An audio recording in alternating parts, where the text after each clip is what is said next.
Una vez más, Señor, llegamos en oración ante tu presencia, ahora para que bendigas el ministerio de la predicación de tu palabra. Oh Señor, trae edificación y la bendición del mensaje del Evangelio a cada uno de los aquí presentes, adultos y niños, que toque los corazones de todos para la bendición de cada uno, para el crecimiento espiritual, para el gozo de la comunión que tenemos los santos. En el nombre de Jesús lo pedimos. Amén. Tomen asiento, hermanos, y abrimos nuestras Biblias en Éxodo capítulo 11. Continuamos con el estudio de este maravilloso libro. Y nos vamos acercando a uno de los puntos centrales en este libro, que es cuando es instituida la Pascua. Pero tenemos en este capítulo la anunciación de la muerte de los primogénitos. Es un capítulo bastante corto, entonces lo vamos a ver completo, los 10 versículos que tiene. Éxodo capítulo 11.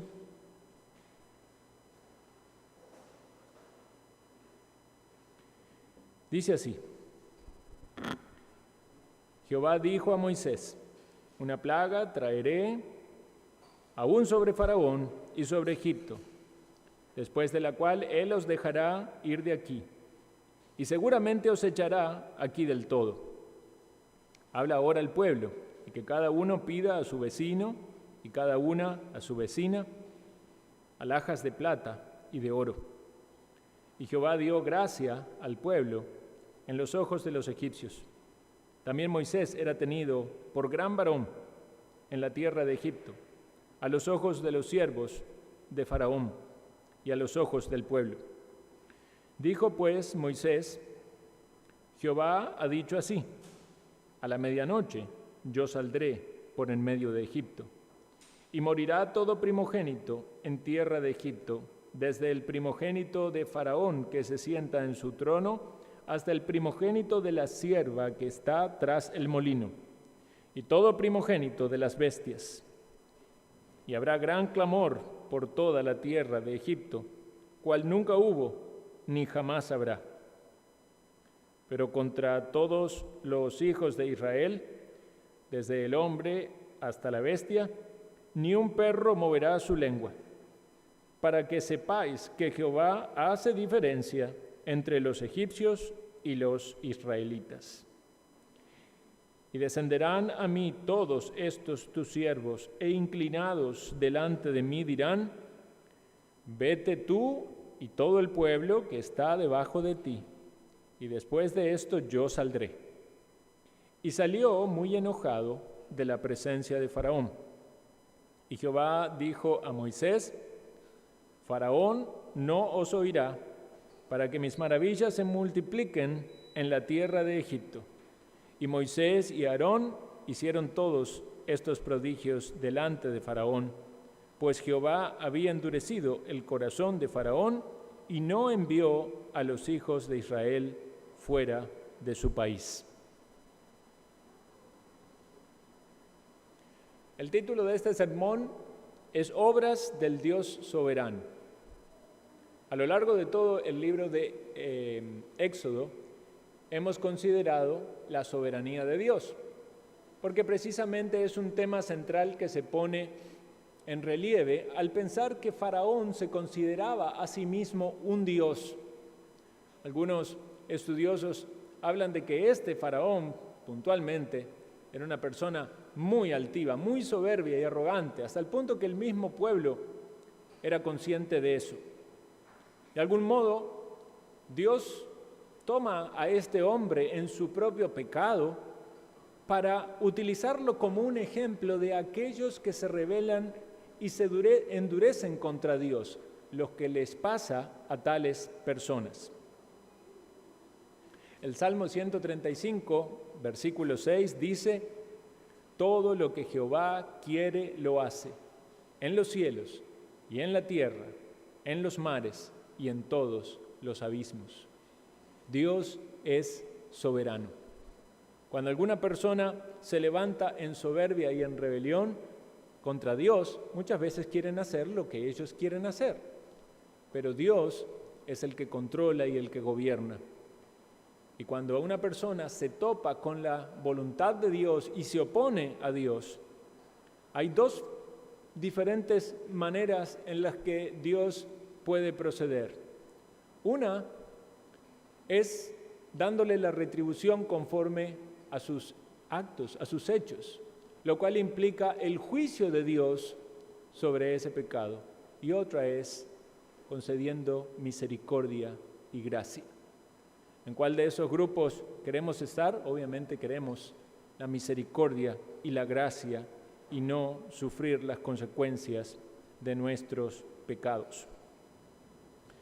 Hemos hablado de que en cada una de las plagas siempre se estaba atacando una de las muchas divinidades que había en Egipto, pero particularmente Faraón se atribuía el ser el protector sobre su nación. De algún modo él era también considerado y autoproclamado como un dios. Esta plaga, que es la plaga final, de hecho la palabra plaga, lo he explicado antes, debemos entender que su significado original significa golpe. Lo que pasa que en español, aunque significaba golpe en el momento en el que se tradujo la escritura, luego se entiende más por plaga como pestilencia, pero la acepción es el golpe. Entonces cuando se habla de las plagas de Egipto son los golpes de Dios sobre Egipto, son los juicios de Dios sobre Egipto. Entonces este golpe es el golpe definitivo y bien fuerte es este golpe, como lo vamos a considerar ahora, porque implicaba la muerte de todos los primogénitos, la muerte de todos los primogénitos. Podemos pensar en la gravedad que este juicio tenía. Quisiera, hermanos, que consideremos a modo de bosquejo para este sermón 3 acciones que manifiestan la soberanía de Dios en este capítulo y de algún modo enganchado con todo lo que hemos venido viendo. La primera acción es el incremento del juicio. Dios soberano fue incrementando el juicio sobre Faraón y sobre Egipto. Jehová dijo a Moisés: una plaga traeré o un golpe traeré sobre Faraón y sobre Egipto, después de la cual él os dejará ir de aquí, y seguramente os echará de aquí del todo. Si nos ponemos a pensar en todas estas plagas y las consideramos como el juicio de Dios, podemos percibir que hay un incremento en la severidad. Debemos partir de un concepto sumamente importante a la hora de que pensamos en Dios como un juez que castiga. Es que todos somos culpables delante de Dios, todos somos dignos de castigo. Todos los habitantes de Egipto merecían el castigo de Dios. Muchas veces cuando uno habla de las obras de Dios o lee ciertos pasajes en las Escrituras, el ataque que hacen algunas personas que son ateos o que quieren de algún modo perjudicar a la fe, es el ataque de que hay injusticia en Dios, porque dicen ellos: ¿cómo puede ser de que mueran los inocentes? ¿Cómo puede ser de que venga en las guerras que hacía el pueblo de Israel, en las conquistas, que iban y mataban todo, no importa que hubiera allí una mujer embarazada y morían esos niños inocentes? Algunos pueden pensar: ¿cómo puede ser que Dios traiga catástrofes sobre la tierra y mueran tantas personas que no hicieron nada malo? Bueno, hermanos, debemos tener en claro el concepto de la culpabilidad humana. como lo decíamos hoy en la escuela dominical, desde la caída del hombre en pecado, toda esta humanidad, toda la raza humana está bajo maldición y es digna de juicio de parte de Dios. La historia ha demostrado cómo el hombre se inclina hacia la maldad y la única esperanza es la gracia de Dios que lo rescata. Cuando comienza el Génesis, vemos que ya en el capítulo 6 la maldad se había incrementado tanto que Dios decide raer a la raza humana de la faz de la tierra y viene el diluvio. Pero por gracia esas 8 personas fueron salvas, Noé y los que con él estaban. Podemos pensar en otras instancias de la historia, cómo Dios decide traer un juicio sobre algunas naciones como una manera de castigo. Y en algunos casos ese juicio se concreta y en otros casos se muestra la misericordia. Cuando Dios guió al pueblo de Israel y entraron a la tierra prometida, las naciones que ellos derrotaban y a las que mataban para conquistar sus territorios no eran inocentes. Habían llegado hasta el colmo, las idolatrías y las abominaciones que hacían. Por lo tanto, Dios utilizó a Israel como un instrumento de su juicio sobre esas naciones. Cuando Israel también se apartó de Dios y participó en el pecado, Dios utilizó aún naciones paganas para juzgar el pecado de Israel. Podemos pensar en el ejemplo de Nínive, una ciudad en gran manera digna de castigo, porque hacían maldades y atrocidades, dignas de un castigo severo de Dios. Pero en ese caso, después de la predicación del profeta Jonás, vemos la misericordia de Dios. Entonces, Dios puede traer su juicio, y su justicia demanda ese juicio. Pero por otro lado hay gracia y hay misericordia con la cual algunas personas son salvas de ese juicio, que es un juicio justo de Dios. Los juicios de Dios pueden tener entonces dos propósitos. Una es para llevar a las personas a un quebrantamiento y a un arrepentimiento. Y otra es para castigarlos precisamente por la soberbia y la falta de arrepentimiento. Cristo en su primera venida dice con sus propias palabras, no vino para juzgar. Su primera venida vino para buscar y salvar lo que se había perdido, pero en su segunda venida vendrá para traer juicio sobre este mundo. El llamado del Evangelio es para que las personas escapen de la condenación que trae el juicio de Dios. Y hablamos de juicios regionales o temporales o parciales, pero inevitablemente nos hace pensar también en el juicio final. Hechos 17:31 dice que ha establecido un día en el cual juzgará al mundo con justicia. Entonces la gran pregunta que el pecador debe hacerse es ¿cómo podrá escapar del juicio de Dios? O mejor dicho, porque en realidad nadie podrá escapar del juicio de Dios, pero ¿cómo podrá en ese juicio no ser condenado si realmente es un culpable? Y la respuesta es que es únicamente por medio de la justicia que viene por Cristo y que se recibe por medio de la fe. Y que cada uno de nosotros debe estar seguro de tener esa justicia de Cristo. Debemos ser también conscientes, hermanos, que a mayor luz hay mayor condenación. Jesús lo enseñó en varias oportunidades, pero se ve muy claro cuando luego de haber hecho numerosos milagros en esas ciudades por las que caminó la tierra de Palestina, expresó sus exclamaciones en un sentido de dolor por esa dureza de corazón que era manifiesta en ellos. Ay de ti, Corazín, ay de ti, Betsaida, dice en Mateo 11, si en Tiro y en Sidón se hubieran hecho los milagros que han sido hechos en vosotras, tiempo ha que se hubieran arrepentido en cilicio y en ceniza.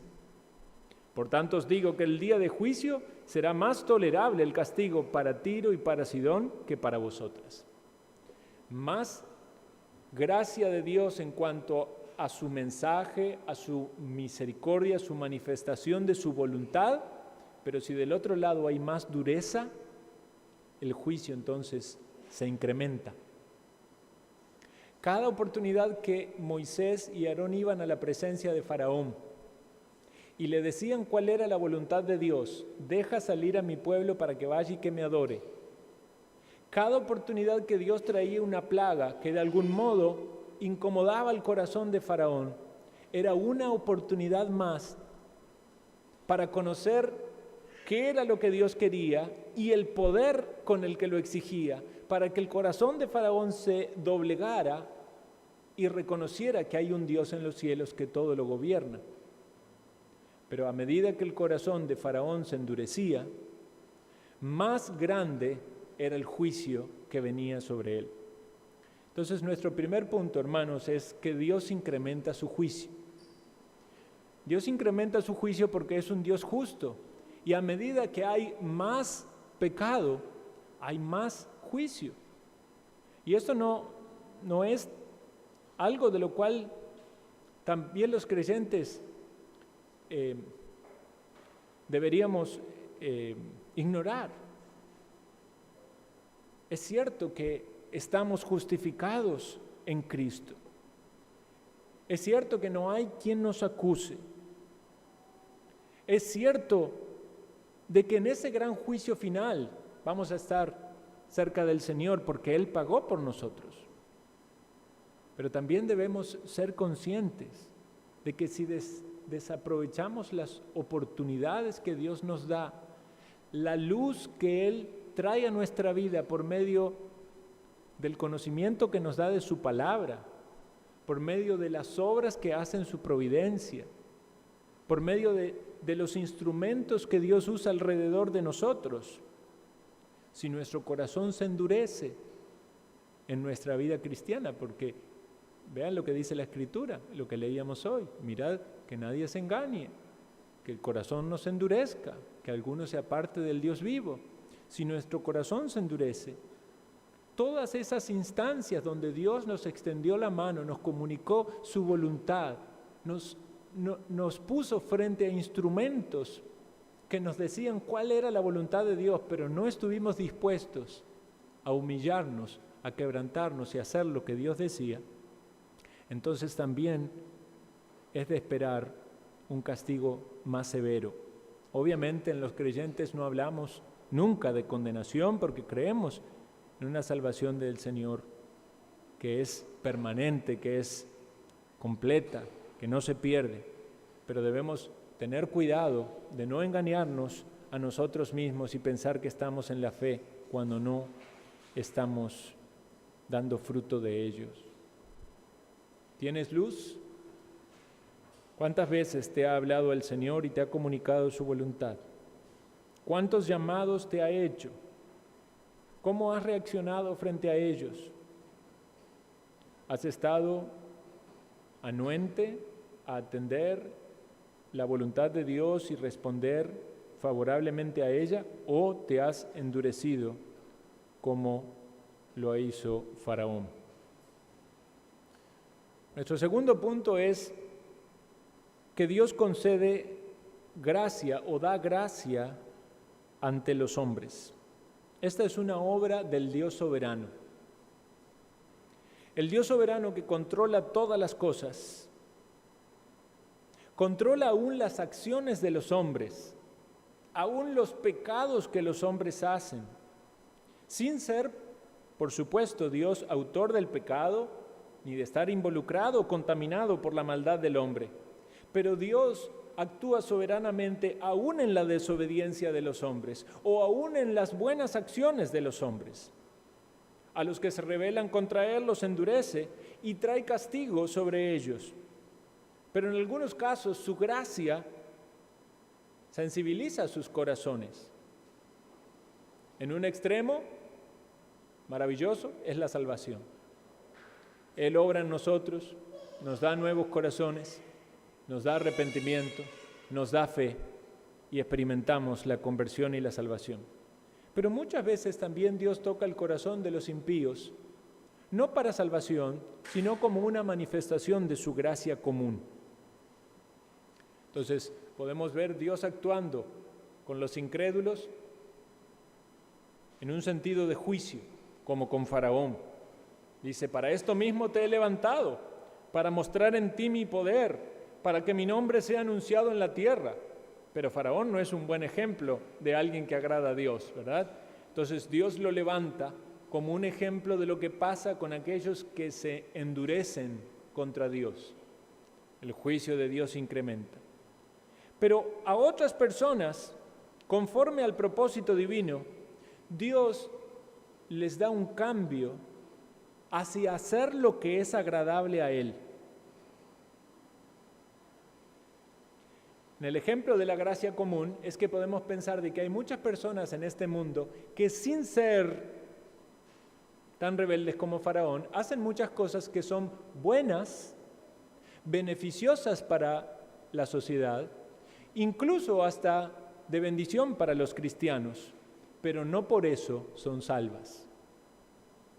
Y uno puede llegar a confundir y decir, mira qué persona, qué bueno, cómo me está ayudando, qué buena manera de actuarme, quizás algún acto de bondad.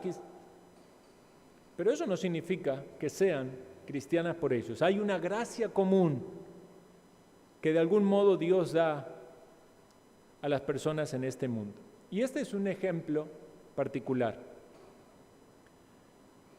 Lo que nos cita aquí este pasaje es que ellos debían hablar al pueblo, Moisés, versículo 2, y obviamente juntamente con Moisés también las personas de los hebreos, y debían pedirle a los egipcios que le dieran de sus joyas, de sus alhajas, de plata y de oro.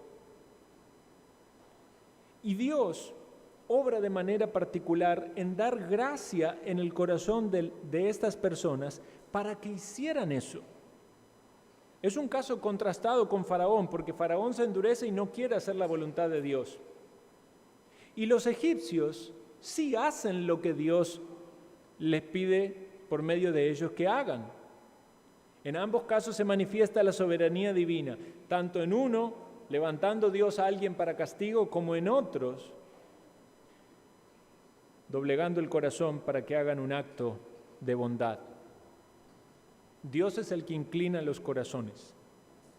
Naturalmente el corazón humano tiende a la maldad, pero muchas veces aún los impíos podrán hacer algunas cosas que son buenas, y es porque Dios obra en ellos. Lo más obvio pensar en esta situación era que si todas estas plagas estaban viniendo por causa del Dios de los hebreos, era que los egipcios no quisieran hacer nada bueno por los hebreos. ¿Cómo le voy a dar mis alhajas y mis joyas a estas personas que me están causando tanto problema? Lo más obvio era de que ellos defendieran a su líder, a su rey, incluso hasta que se vengaran de los hebreos por todas las maldades que Dios había traído. Pero aquí hay algo que marca la diferencia. Es Dios quien da gracia al pueblo a los ojos de los egipcios, versículo 3. Y Jehová dio gracia al pueblo en los ojos de los egipcios. Y esto viene desde antes. Vaya conmigo al capítulo 3, versículo 21.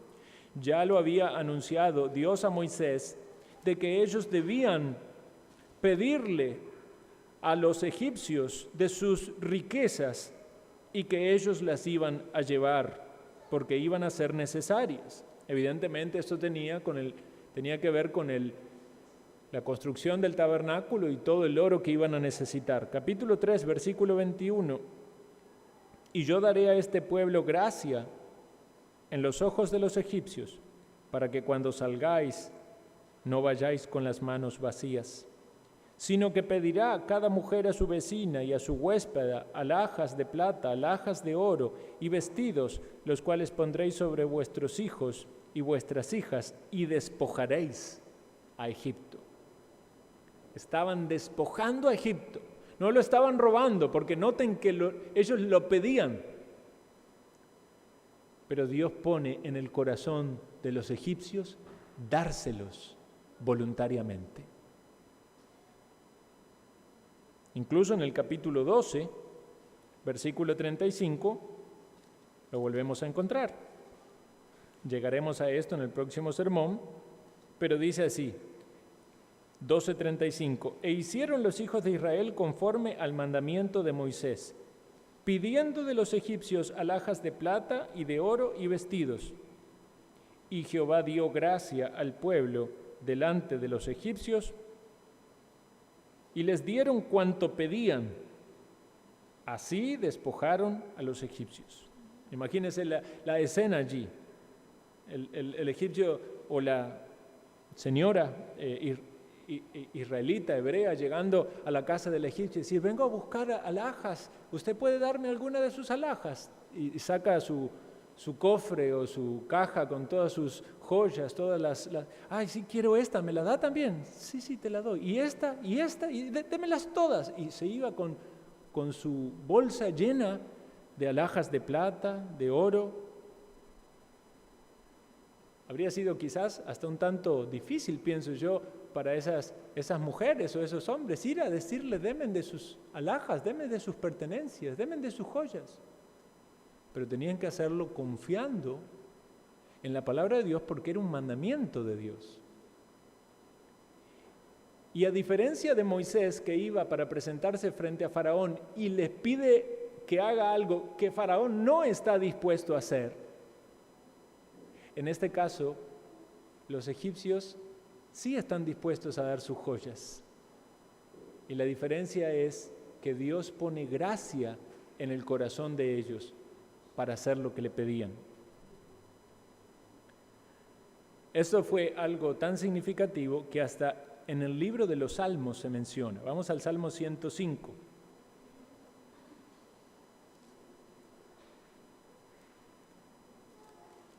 Salmo 105, versículos 36 al 38.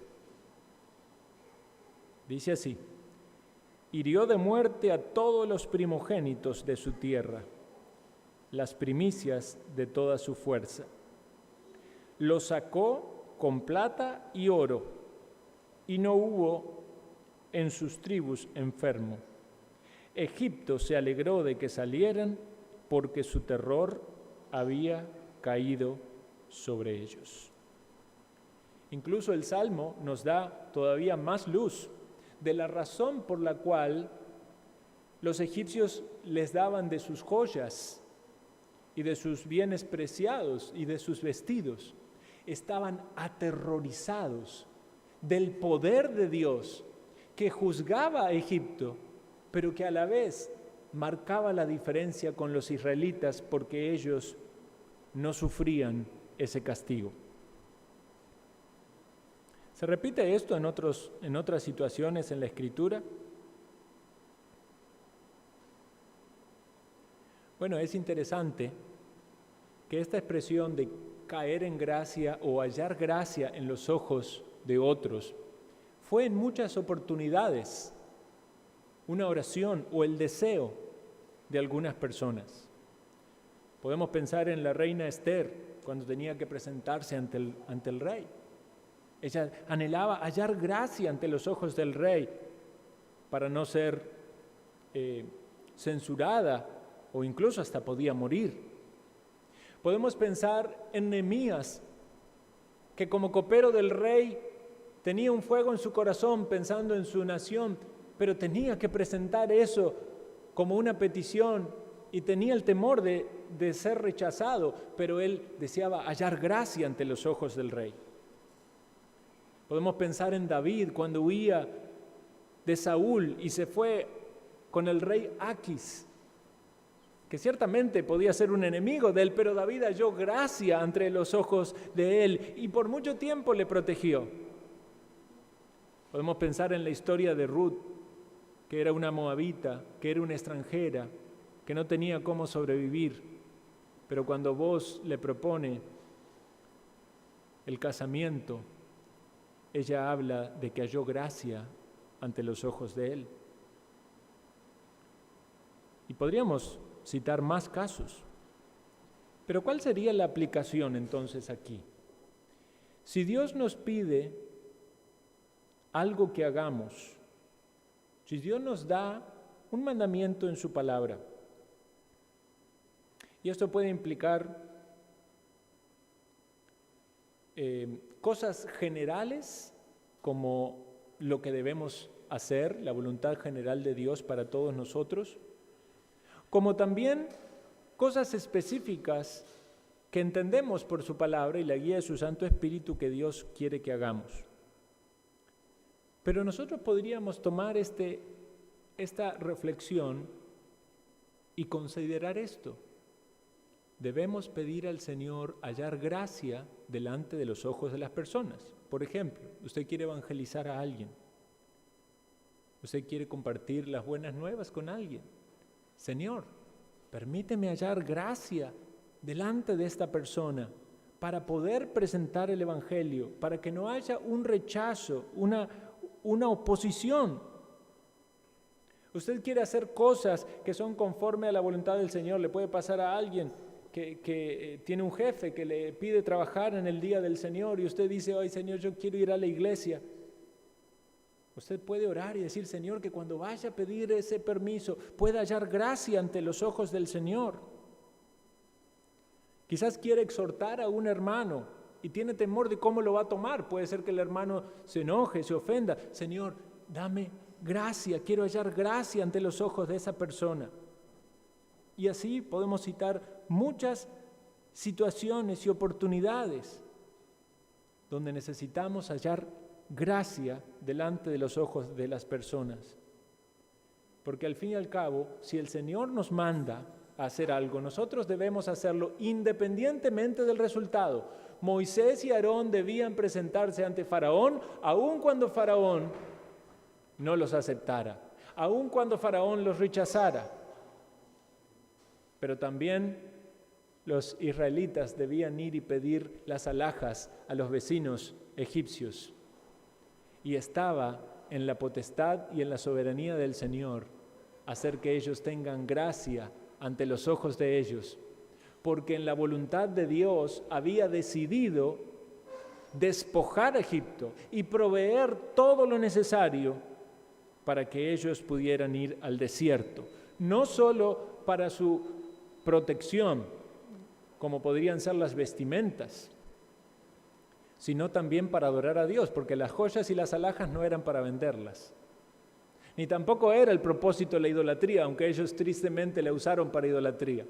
El propósito era hacer con eso los utensilios y los elementos del tabernáculo con el cual ellos iban a adorar a Dios. Entonces, el segundo punto es que el Dios soberano es el que hace que el pueblo de Dios halle gracia delante de los ojos de las personas. Incluso la imagen misma de Moisés.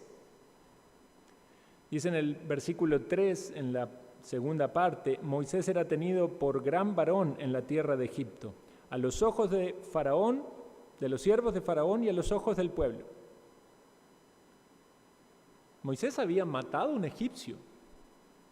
Moisés había huido porque el faraón anterior lo había querido matar. Moisés bien podía ser tenido como un enemigo por los propios egipcios porque era el instrumento de Dios para que todas esas plagas llegaran. ¿Qué pasó aquí? Dios se encargó aún de generar en los egipcios una imagen positiva de Moisés. Quizás no era bien visto por Faraón, pero aún los siervos de Faraón y el pueblo lo consideraban a él un gran varón. Y debemos mencionar aquí dos cosas. Por un lado, el respaldo de Dios, porque él fue llamado por Dios. Ciertamente fue débil, pero fue fortalecido. Y fue obediente al fin. Y Dios lo respalda y lo sostiene. Pero en segundo lugar, también debemos considerar su conducta, que no podía pasar desapercibida aún entre los egipcios. Era un hombre manso, un hombre humilde, un hombre que llega a Faraón con respeto, que se presenta como un mensajero de Dios, que no anda con arrogancia o maldad, que transmite el mensaje, que hace su petición de lo que Dios dice, de cuál es su voluntad, e incluso que se enoja, porque en el texto lo leemos, en el versículo 8 al final, y salió muy enojado de la presencia de Faraón. Hasta podían acusarlo a Moisés porque estaba enojado, pero entendían que era un enojo santo porque estaba transmitiendo la voluntad de Dios.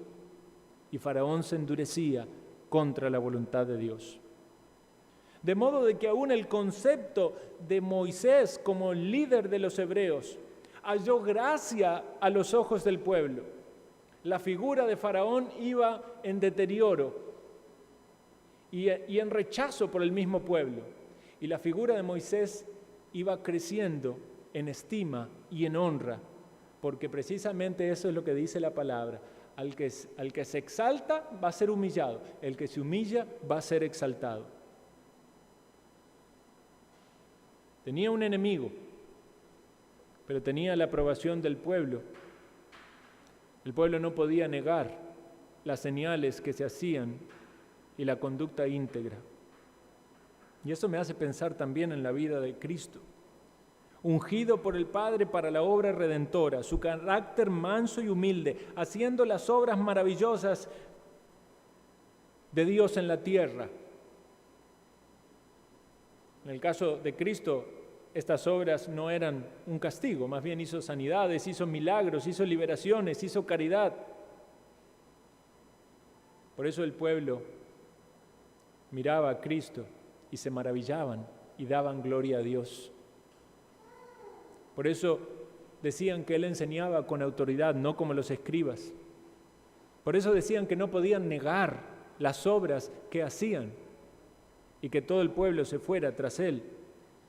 Pero Cristo también tuvo que enfrentar enemigos, también fue traicionado, también fue acusado, incluso injustamente condenado.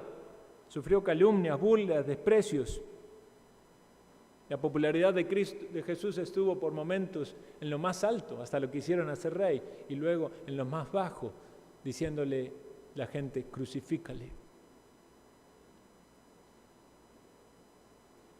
Entonces, sea que tengamos gracia delante de los ojos de las personas, lo cual es deseable. Es bueno que caigamos bien a la gente. Es bueno que haya una buena estima de nosotros.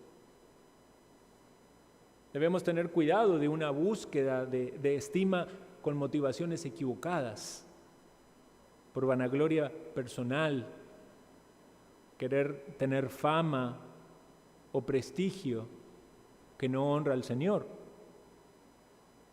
Pero queremos tener una estima delante de los hombres, como siervos de Dios, como discípulos de Cristo. Y en algunos casos puede ser de que haya acusaciones.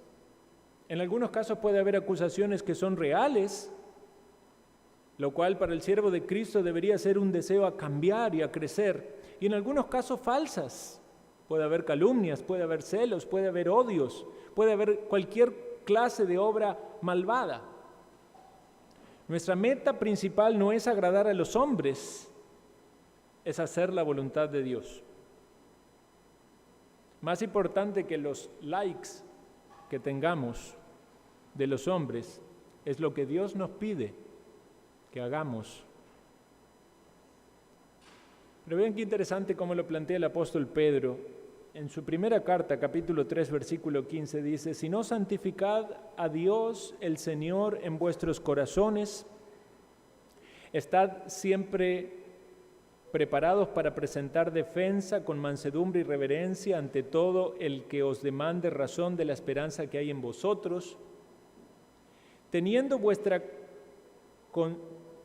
buena conciencia, para que en lo que murmuran de vosotros como malhechores, sean avergonzados los que calumnian vuestra buena conducta en Cristo. Y me viene a la mente el pasaje que acabamos de leer, porque Esteban hacía grandes señales y prodigios en el pueblo, pero estos hombres malvados se levantaron, hicieron calumnias y lo acusaron.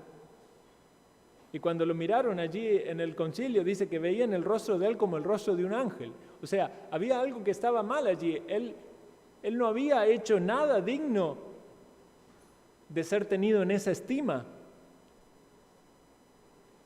pero estaba allí padeciendo. Y continúa Pedro y dice, porque mejor es que padezcáis haciendo el bien, si la voluntad de Dios así lo quiere, que haciendo el mal.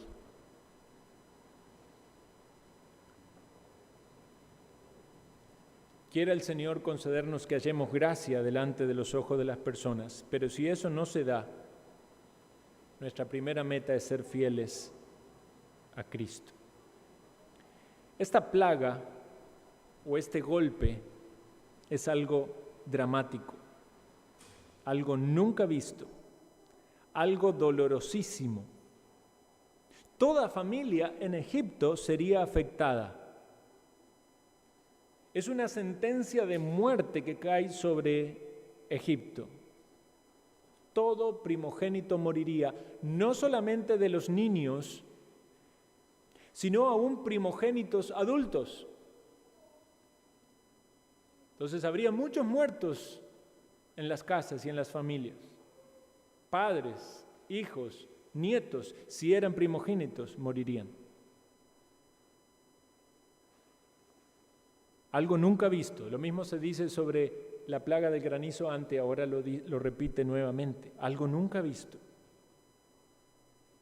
Pero es la obra de un Dios soberano trayendo juicio, incrementando el juicio, dando gracia a los judíos frente a los egipcios. Y en tercer lugar, protegiendo a su pueblo. Había pensado también que un buen título para estos versículos es Dios discrimina, porque vea lo que dice el versículo 7. Pero contra todos los hijos de Israel, desde el hombre hasta la bestia, ni un perro moverá su lengua, para que sepáis que Jehová hace diferencia entre los egipcios y los israelitas. Jehová discrimina, Él hace diferencia. No siempre discriminar está mal, ¿verdad? No discrimina por la raza, por el idioma, por la condición social, económica, no. Él discrimina entre su pueblo y entre los que son dignos de ira. Todos en este mundo que caminan conforme a la corriente de este mundo, bajo la potestad del Dios de este siglo, haciendo las cosas malas que desagradan al Señor, están bajo la ira de Dios.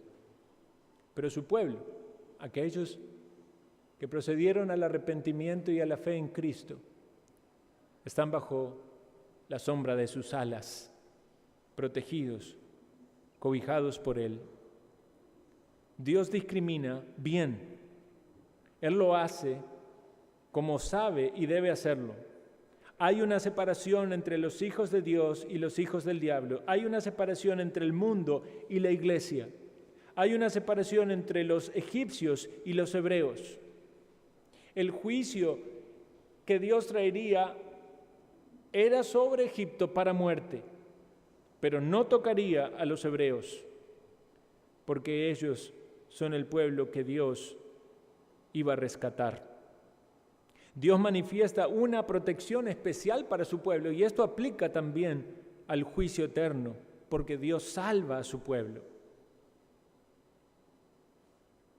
Incluso esa protección no era solamente librarlos del ángel del Señor que a la medianoche pasaría allí trayendo muerte, sino que dice que ningún tipo de represalia podía afectarlos. Dice, ni un perro moverá su lengua, ni un animal despreciable tan siquiera iba a poder hacer algo contra ellos. Su pueblo tiene un lugar especial. Su pueblo está exento del castigo de Dios, no de la corrección en su cuidado paternal, sino del castigo y del juicio que Dios trae sobre los hijos de ira. Deuteronomio 32:10 dice, le halló en la tierra de desierto, en yermo de horrible soledad, lo trajo alrededor, lo instruyó, lo guardó como a la niña de su ojo. El Señor guarda a su pueblo. Y como pueblo de Dios clamamos por protección. No tenemos una promesa de que no nos va a pasar nada. Los creyentes también sufren enfermedades, sufren accidentes, sufren distintos tipos de adversidades. Pero no podemos negar de que Dios guarda a su pueblo, de que estamos en sus manos, de que su soberanía está actuando en protegernos. Dios hace diferencia con su pueblo y con los que no son de su pueblo. Y esto debería ser una palabra de exhortación para aquellos que no son del pueblo del Señor, para que procedan al arrepentimiento, porque mientras tanto no están bajo la protección de Dios, están bajo la ira de Dios. Los creyentes somos más que vencedores por medio de aquel que nos amó. Por lo cual estamos seguros que ni la muerte, ni la vida, ni ángeles, ni principados, ni potestades, ni lo presente, ni lo porvenir, ni lo alto, ni lo profundo, ni ninguna cosa creada nos podrá separar del amor de Dios que es en Cristo Jesús. Tenemos quien nos defienda. Cuando los niños, ¿verdad? A veces tienen, yo recuerdo en mi infancia, ¿verdad? Había en la escuela de repente algún matón, alguien, ¿verdad?, que andaba tratando de pelear por ahí, entonces siempre alguien buscaba tener a alguien que lo defienda. Y si el que te defendía era grande o fuerte, más tranquilo te sentías. Vean lo que dice el Salmo 5:11, dice, pero alégrense en todos los que en ti confían, den voces de júbilo para siempre, porque tú los defiendes. En ti se regocijen los que aman tu nombre. ¿Eres del pueblo de Dios? ¿Estás bajo la protección del Señor?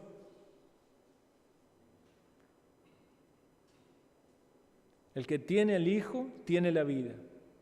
El que no tiene el Hijo de Dios no tiene la vida.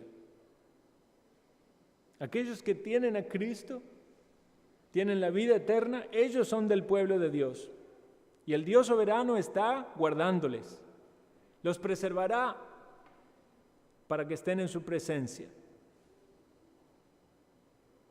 Como dijo alguien, mientras Dios no me llame a su presencia, soy inmortal. Aplicaciones. Por un lado, el motivo de gratitud en nuestro corazón es por el cuidado especial de Dios. Por otro lado, confianza en las adversidades. Porque ese cuidado especial de Dios no significa que nada me va a pasar, pero aún si me pasa, el Dios soberano está controlando todo lo que me pasa. Y puedo confiar en que está actuando en mí y trabajando para mi bien. Por otro lado, el ánimo a considerar los mandatos del Señor y las advertencias del Señor. Porque los hebreos, como vamos a ver más adelante, tenían que hacer lo que Dios le pedía. Tenían que sacrificar un cordero, tenían que untar los postes de las casas con la sangre. Y si no lo cumplían, el castigo iba a venir. Incluso vemos que los siervos de Faraón tienen más sensibilidad que el propio Faraón y luego van a rogarle que se vayan. Dice el versículo 8, descenderán a mí todos estos tus siervos inclinados delante de mí. Dirán, vete tú y todo el pueblo que está debajo de ti. Y después de esto yo saldré. Entonces, hermanos, vemos al final de este capítulo unos versículos de resumen de todas estas obras que hicieron Moisés y Aarón en presencia de Faraón. ¿Recuerdan las plagas? Conversión de agua en sangre, ranas, piojos o pulgas, tábanos o moscas, peste en el ganado, úlceras, granizo, langostas, tinieblas. Y ahora aquí es anunciada la muerte de los primogénitos, que la vamos a ver concretada más adelante. La reflexión final es: el castigo más fuerte sobre Egipto fue la muerte de los primogénitos. De algún modo nos hace pensar en el castigo más grande que Dios trajo sobre el mundo, que fue la muerte también de un primogénito. Primogénito en el sentido humano, porque Jesús fue el primero según la carne, pero unigénito en el sentido divino, porque es el unigénito de Dios. No hay castigo más grande que ese, y lo sufrió Cristo por nosotros. Él murió para salvarnos. Los egipcios morían por un justo juicio de Dios. En el caso de Cristo, Él moría siendo inocente para que nosotros en su justicia tuviéramos salvación. Dios lo entregó por amor para salvarnos.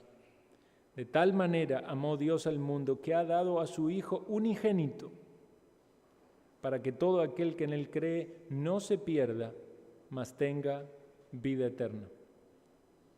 Dios incrementa su castigo,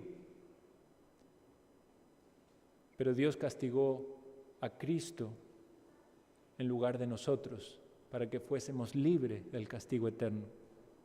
Dios da gracia delante de los hombres para que hagamos lo que Él nos pide que hagamos.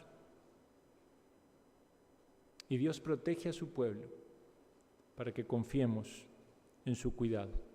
Oremos. Gracias, Señor, por tu palabra. Úsalo conforme a tus propósitos para la edificación y bendición en tu pueblo. En Cristo Jesús. Amén.